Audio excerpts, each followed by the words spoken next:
Еще раз представлю всем нашим зрителям нашего гостя Николай Янович Азаров, премьер-министр Украины с 2010 по 2014 год. И спасибо вам еще раз огромное за то, что нашли время со всеми нашими зрителями поговорить. Скажите, пожалуйста, как бы вы оценили на данный момент обстановку на Украине, насколько затяжным может стать этот конфликт, на ваш взгляд? Обстановка, конечно, критическая и такая, что вызывает очень большую тревогу, особенно за, скажем, гражданское население, которое не обеспечивается местными властями никакими ни коридорами, никакими мерами поддержки. Я вот сколько имею информации со всех этих, так сказать, населенных пунктов, местная власть, ну я говорю уже центральная просто бросила, я абсолютно безразлично.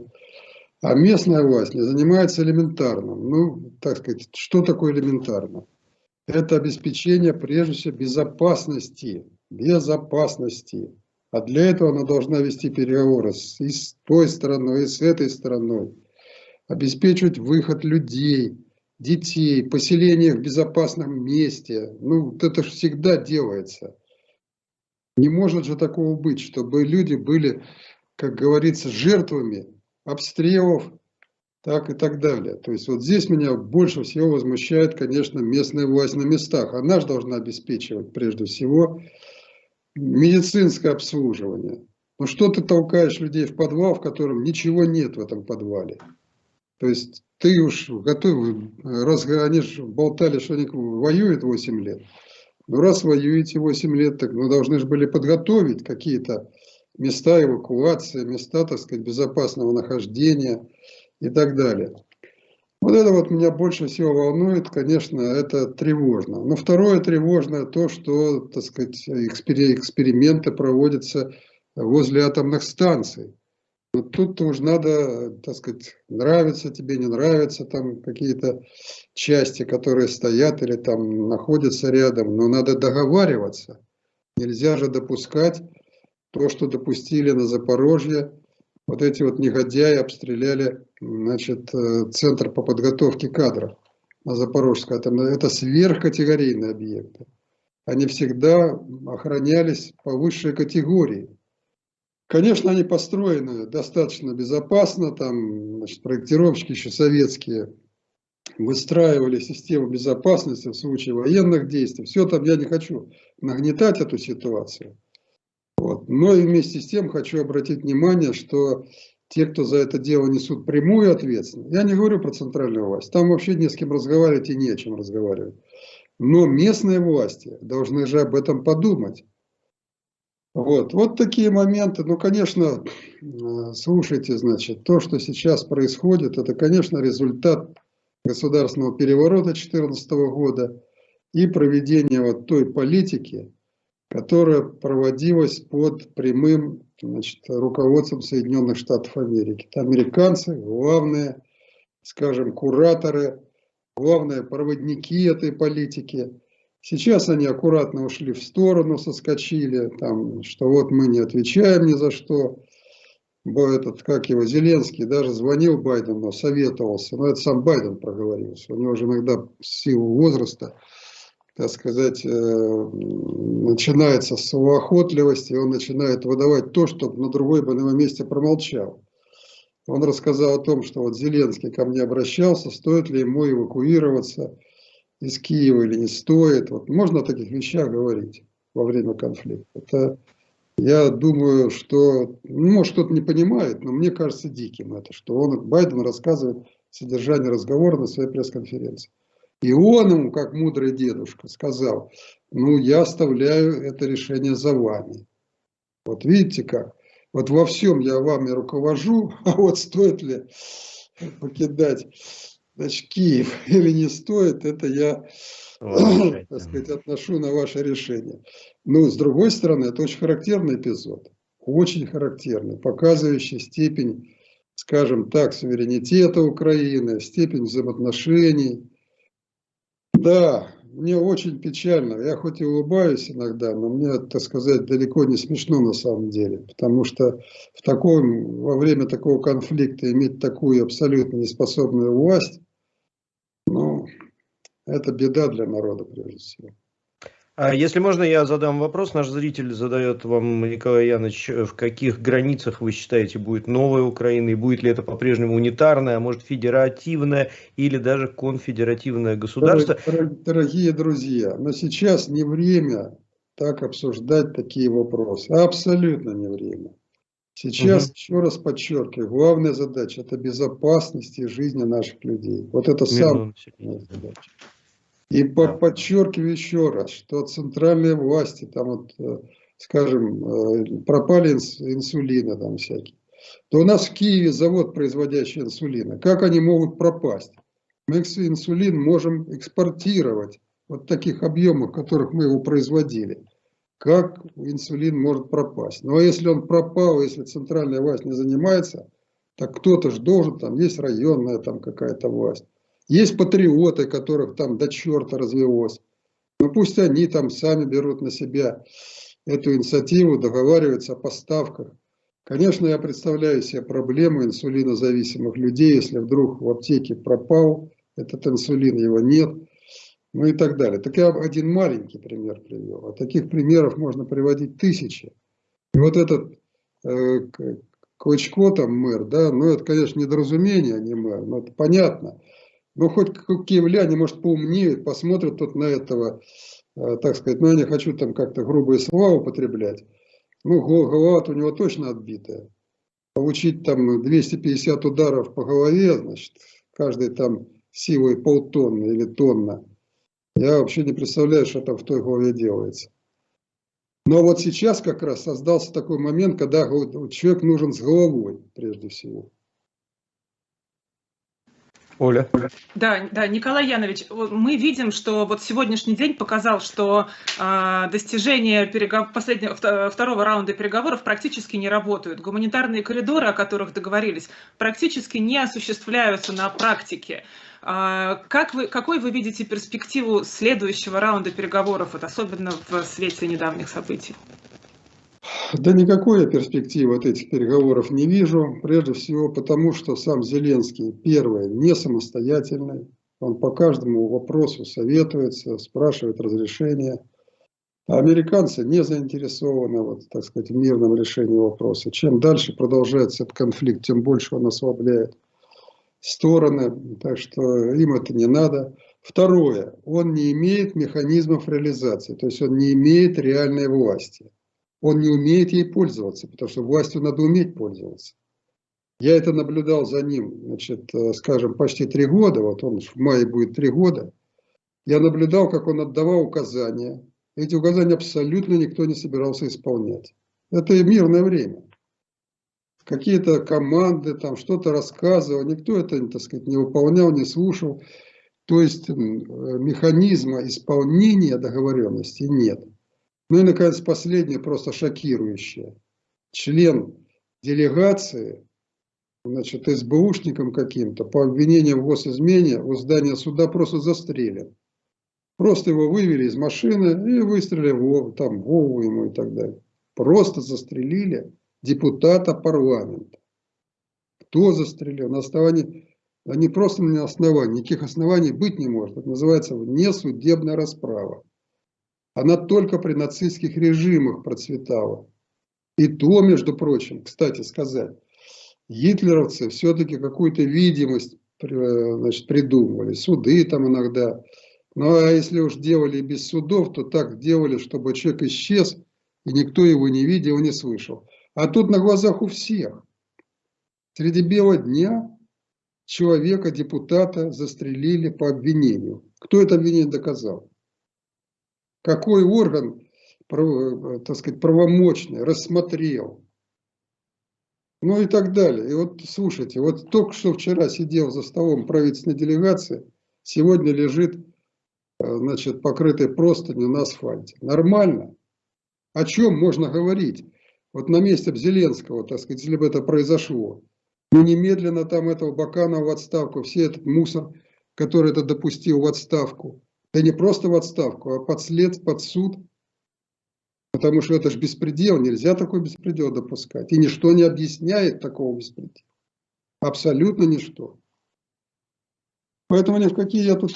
Вот надо опускаться на уровень такой, с которым можно договариваться на любом, этот уровень может быть любой, поселок, район, городок, город, но там, где руководство обладает реальной властью и может заставить исполнять договоренности, вот надо вступать в переговоры на разных уровнях, договариваться и обеспечивать самое главное – безопасность гражданского населения. Вот.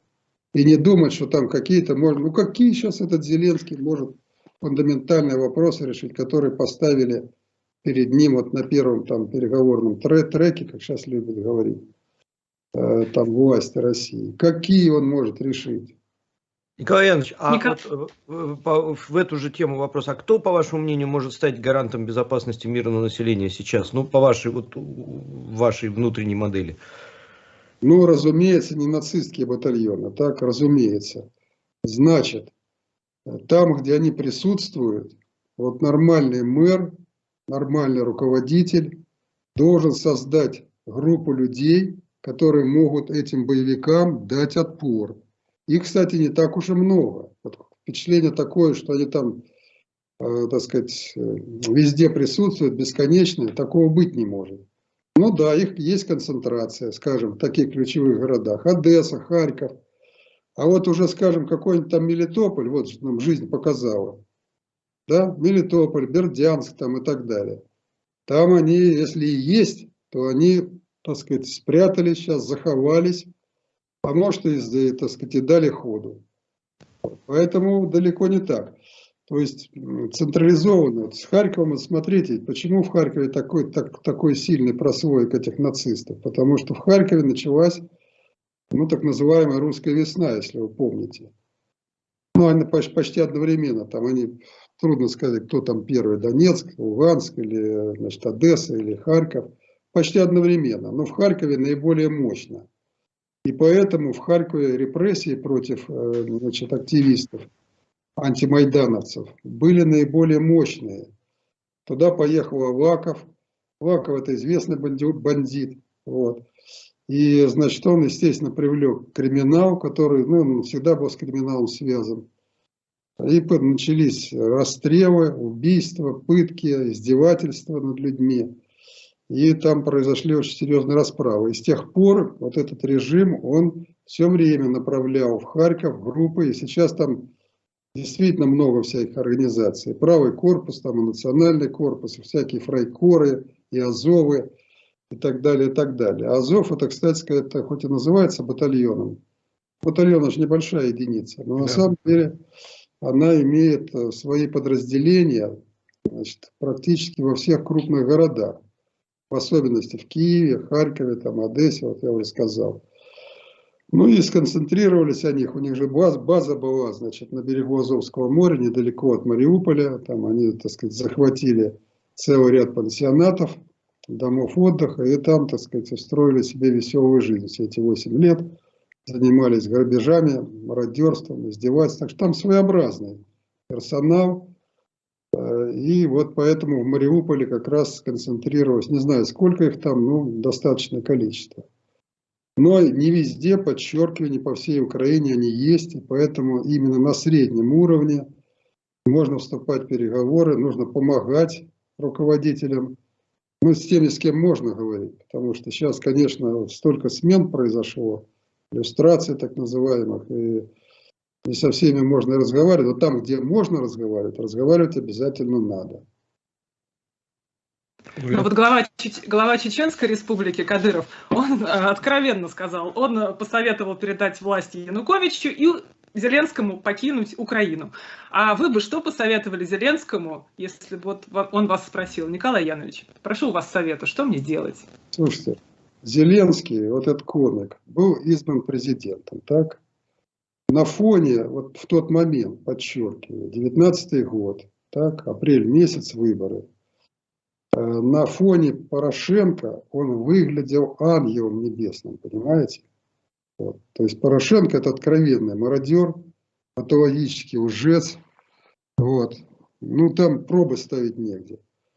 И на его фоне Зеленский выглядел, ну, скажем так, более-менее порядочным человеком. Еще раз подчеркиваю, более или менее порядочным. Потому что у нас в политике в Украине назвать кого-то порядочным человеком, это, так сказать, большая редкость.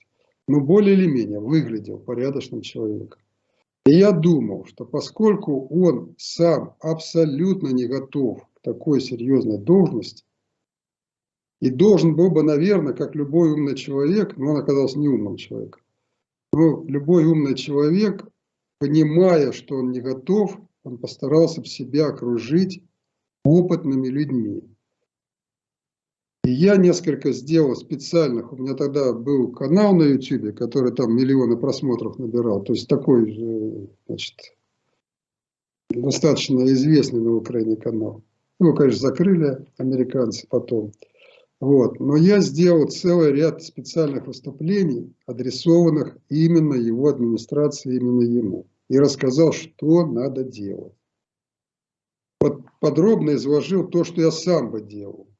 И надеялся, что он так и будет делать, подобрав, естественно, исполнителей, поскольку вокруг него образовались чефиры, кефиры, там все те это собутыльники его, значит, по 95-му кварталу, им говори, не говори, делать они ничего не будут. Они просто не умеют, не знают, не понимают, как делать.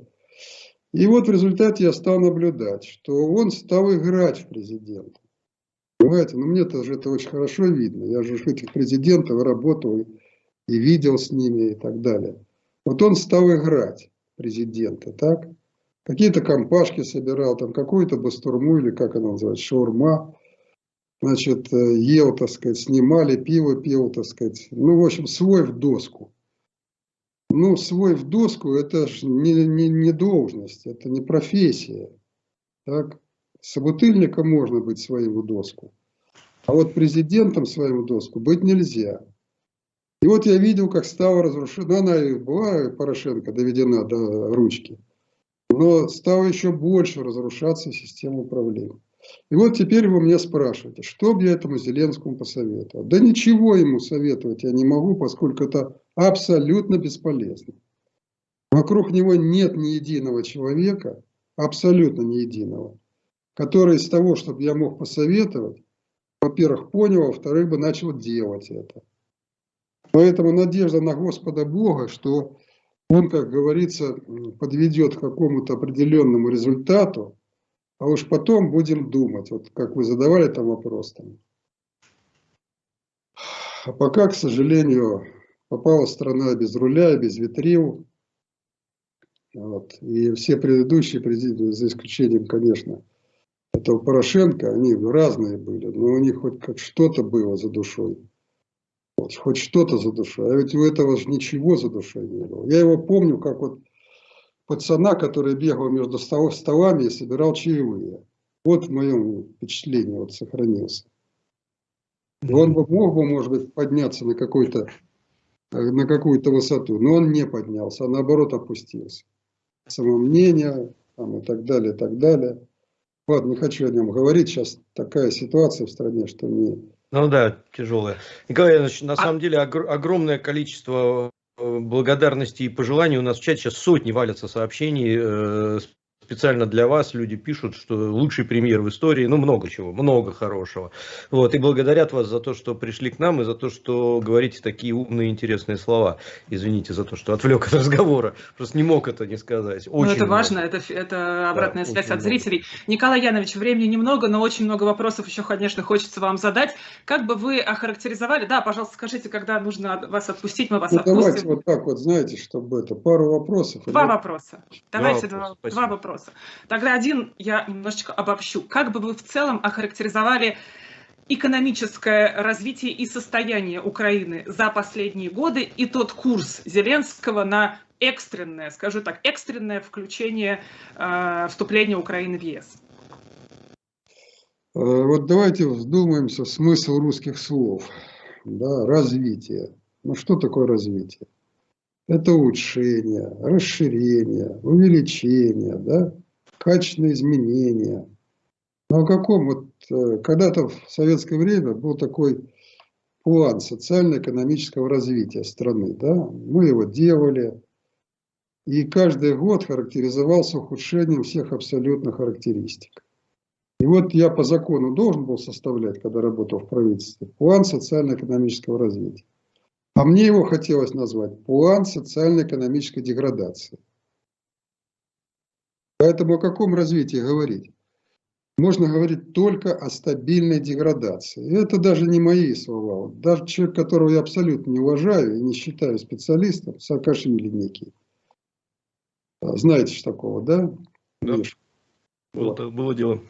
Да, вот он когда-то там работал каким-то губернатором в Одессе. Ну, какой из него губернатор, это особый разговор. Это такое же пустое место, как и президент Грузии.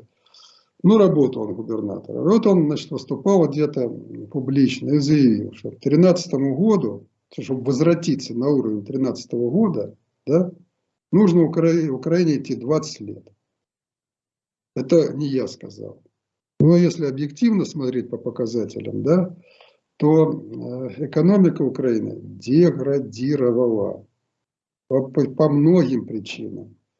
Прежде всего из-за непрофессиональной, безответственной и несамостоятельной экономической политики. Политика Украины и при Порошенко, и при Зеленском навязывалась Международным валютным фондом. Международный валютный фонд, ну это же долгая лекция, надо читать. Это, в общем-то, не глупые ребята, вот, грамотные ребята, но они абсолютно не знают экономики Украины, никогда ей не занимались и не будут никогда заниматься. Им она не нужна и не интересна. Они выдавали самые общие рекомендации. То есть, не хватает тебе денег, сокращай расходы бюджета. Вот и все. Самый простой подход. Не хочешь сокращать расходы бюджета, занимай деньги. Вот. Мы тебе подскажем, как занимать. И вот такой вот, значит, с позволения сказать, абсолютно безумной политикой, они подвели Украину к тому, что долги страны стали абсолютно неподъемными. Ведь деньги можно занимать тогда, когда страна реально развивается и каждый год получает дополнительные доходы. Тогда эти дополнительные доходы можно часть тратить на новое развитие, а часть на то, чтобы отдавать кредиты. Таким образом, кредиты работают, деньги приходят в страну, работают на увеличение или на развитие. Кстати, рост и развитие – это немножко разные понятия. Рост – это количественное увеличение, а развитие – это все-таки еще и качественное изменение в лучшую сторону. Так вот, навязали такую модель развития, при которой Украина стала абсолютно зависимой от внешних заимствований, ну точнее от Международного валютного фонда. В связи с деградацией экономики, разрушением целых самых высокотехнологических отраслей, а это тоже целенаправленно произошло. Почему целенаправленно? Да потому что высокотехнологические отрасли были лишены рынка сбыта. То есть, ну вот, зачем я буду производить авиационные двигатели, например, так, завод Моторсич, если мне запрещено их поставлять в Россию? А кроме России, мои двигатели никому абсолютно не нужны. Ну вот что мне делать в этой ситуации? Зачем я буду там Заря-Машпроект делать вот самые мощные в мире двигатели для ледоков, там, для военных кораблей там, и так далее? Зачем я их буду делать, эти двигатели, если мне запрещено их поставлять в Россию? И так далее, и так далее, и так далее. То есть, в связи с тем, что целенаправленно разрушались рынки сбыта, деградировала и, так сказать, высокотехнологичная промышленность. И мы постепенно опускались до производства слябов, так, ну то есть чушек, полуфабрикатов, рапса, кукурузы, зерна, ну и химудобрения, пока газ был дешевый, потом это. То есть мы примитивизировали свою промышленность. А раз промышленность примитизировалась, да, деградировала, то, соответственно, не нужна была никакая наука. Так, зачем? Кому нужны там, значит, доктора наук, кандидаты наук, которые проектировали, разрабатывали что-то, если мы закрываем эти производства? А раз не нужны ученые, профессора и конструктора, не нужны и образованные люди. И таким образом происходила деградация по всей цепочке. Значит, не нужны в школе над дебилов готовить, которые 2 + 2 скажут 5. потому что можно на компьютере посчитать, сколько будет дважды два. Зачем, так сказать, запоминать? То есть произошла дебилизация образования. Вот в этом-то вся и сложность восстановления нашей экономики, что деградация произошла по многим направлениям. И делалась она сознательно абсолютно. Потому что Порошенко, например, зарабатывал неправильное название, воровал. Он придумал схему Роттердам плюс. То есть покупал уголь на своих шахтах, но оформлял их, как будто этот уголь добыт был где-то в Австралии, пароходом топовый ехал, значит, шел до Амстердама. В Амстердаме продавался на амстердамской бирже. И получался тот уголь, который на $150, стоил 350. 300 положили в карман, поделились друг с другом. То есть его это не интересовало. Зеленский, он сначала не понимал, но там вокруг него кефиры научили, и пошла там большая стройка, откаты, отмывы. Таким образом, это, значит, грустно говорить, произошла вот такая вот серьезная деградация. С деградацией экономики завязана деградация социальной сферы. То есть реальные доходы населения стали падать, произошла деградация внутреннего рынка. Вот такие вот невеселые дела. Так, второй вопрос. И последний. Да, последний вопрос, он последний по очередности, но на самом деле, наверное, самый важный. Трудно представить два, не то что более близких, а родных народа, чем русские и украинцы. И так получилось, что сейчас украинцы ненавидят Россию, ненавидят русских. Как так произошло, как мы к этому пришли, и можно это исправить? Если многие годы, долгие годы вдалбливать населению Украины, что Россия враг, что москали это враги, что из-за москалей мы живем вот так, а могли бы жить гораздо лучше, что мы могли бы куда-то там вступить, а если бы вступили, то мы жили бы как в Швейцарии, как во Франции, а вот москали нам мешают вступать. И наконец им удалось зазомбировать достаточное количество людей. Потом же Крым произошел, потом произошел Донбасс. У нас отняли, у нас забрали. Поэтому вся вот эта пропаганда развивалась и ложилась на благодатную почву. А сейчас тем более она усилилась. Это надо признать, потому что когда на город там падает бомба, откуда она там упала, то ли свои саданули, то ли, так сказать, чужие, или артиллерийский снаряд. А вот надо помнить, что власть-то подлая. Власть пришла на крови. То есть она организовала расстрел на Майдане. То есть уже понятно такой моральный уровень этой власти. Да? Она, так сказать, организовала сожжение людей живьем в Одессе и много чего другое. То есть от власти можно ожидать что угодно. Поэтому сейчас, конечно, трудный период. Но я считаю, что все это поправимо. Потому что как только ситуация вся стабилизируется, и когда, наконец, украинцы начнут слышать правду, то рано или поздно раны затянутся, и, так сказать, мнение людей будет меняться.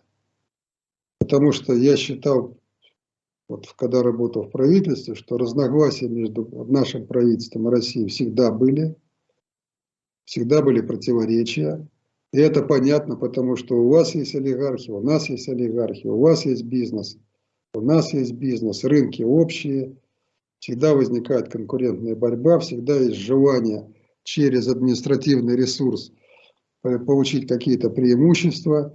Поэтому, естественно, несмотря на то, что мы пытались отрегулировать это, так сказать, всякими соглашениями, всегда возникали вопросы. Но они никогда не были антагонистическими. Никогда такого не было, чтобы российское руководство рассматривало Украину как врага и проводило против Украины, например, какие-то, разведывательные работы и так далее, да? Шпионскую какую-то деятельность вели. Мы тоже никогда Россию не рассматривали как врага, никогда. И никаких действий нашей СБУ или наших, так сказать, органов внешней разведки никогда никакой деятельности не проводили такого плана. Ситуация поменялась после 2014 года. Поменялась во многом. И поменялся к сожалению, поменялось мировоззрение. Но, во-первых, далеко не у всех, это надо помнить. И поэтому я оптимист. Да, это произойдет не сразу.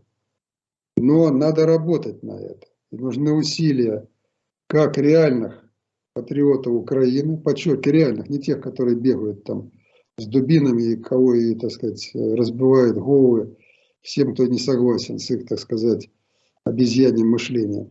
То есть нужны реальные патриоты Украины, да, реально те, кто думает о развитии самой Украины и, так сказать, о развитии благополучия народа. И, конечно, нужны усилия со стороны России, чтобы постепенно вот все это ушло в прошлое. В прошлом, ведь вот вы молодые люди, можете историю не знать, но в прошлом тоже много было черных страниц, вот, которые, кстати, последние, как только Ющенко пришел к власти, стали вытаскиваться наружу. Это ж в Украине смута, руина была, смута была, и всякие там события были. И была битва при Конотопе, много чего было. Поэтому были всякие страницы. Я уже не говорю там про вот это бандеровское движение, про которое замалчивали, очень много замалчивали фактов. Вот. Но тем не менее, я глубоко убежден, что можно найти и жить в мире и дружбе. Это самое главное мое желание, потому что без мира и дружбы с Россией Украина не поднимется. Европа не заинтересована в том, чтобы Украина восстановилась как конкурент. Мы же реальные конкуренты. Народ не глупый, наука есть, образование было хорошее. Все это можно восстановить. Ну все, друзья мои, давайте мы на этом закончим. Спасибо вам огромное. Конечно, спасибо вам огромное. И, как вы сказали, нужно, чтобы зрители слышали правду. Вот мы сделаем все, чтобы они ее услышали. Спасибо. Спасибо. Всего вам доброго. До свидания.